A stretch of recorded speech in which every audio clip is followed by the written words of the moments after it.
বৃহস্পতিবারকে লক্ষ্মীবার বলা হয়ে থাকে, কারণ এই দিন প্রতিটি গৃহে লক্ষ্মী দেবীর বিশেষ পূজাপাঠ করা হয়ে থাকে।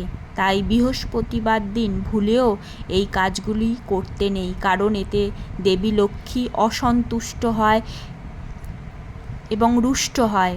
তাই এই কাজগুলি কখনোই করা উচিত নয়। কাজগুলি হলো, বৃহস্পতিবার ঘর মোছার জলে নুন দিতে নেই, অর্থাৎ নুন দিয়ে কখনোই বৃহস্পতিবার ঘর মুছতে নেই।